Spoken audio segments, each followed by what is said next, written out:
When you're in a meeting or sending a message online, have you noticed that you or the other person sometimes misinterprets what is being said? Communication is most effective when people are physically face-to-face with one another. Today, more and more of our communication is conducted online. Technology is supposed to improve our ability to communicate with one another. Instead, it has led to an increase in misunderstandings and unclear messages being delivered.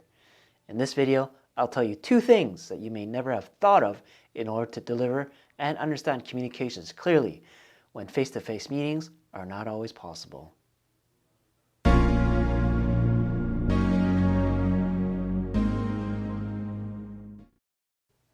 I'm Hector Wong, and I help current and future leaders overcome obstacles that are holding them back from their future success.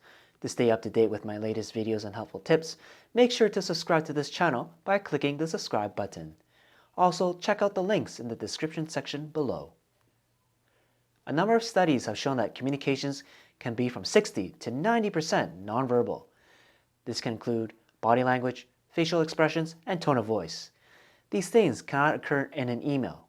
But wait a minute, aren't these things present in a virtual meeting? They do, but what is missing is the opportunity to build rapport. Today, you log in and just start the meeting.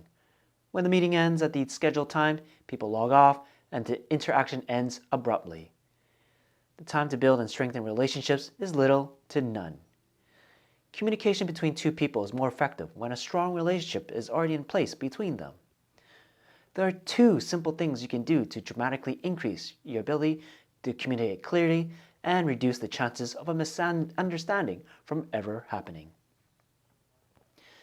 When sending an email, pause and take a moment to think about how the other person can interpret it from your original intent.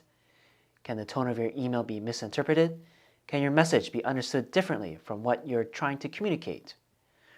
Are you using words or phrases that can convey an unintended tone? Before you hit that send button, take a minute to put yourself in the other person's shoes and read it from their perspective.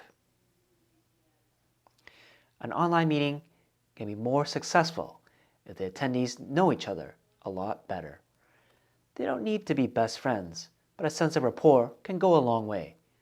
It helps build trust and connect with one another more easily.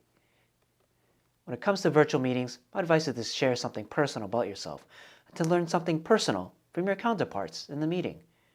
When I say personal, I mean anything that shows another side of you outside of the context of the meeting or a work setting. The easiest thing to do is to ensure that your video is on so that you can see each other. Another way is to spend a few minutes prior to or in the beginning of the meeting to hold a social discussion. We all like to ask about the weather, but how about asking about what's the best thing that happened to them recently? Or sharing a non-work challenge you conquered recently. The more you get to know one another, the stronger the rapport will be, and the easier it will be to communicate with each other. Face-to-face communication will always be the best. When that option is not available to us, we need to be aware that communication can easily be misunderstood or be unclear if conducted virtually or online. We all send emails. We all have online meetings. Don't make the mistake of assuming that what you say is what the other person understands, and vice versa. You need to be prepared to communicate clearly, as well as understand the messages being passed on between you and another person in order to be an effective communicator.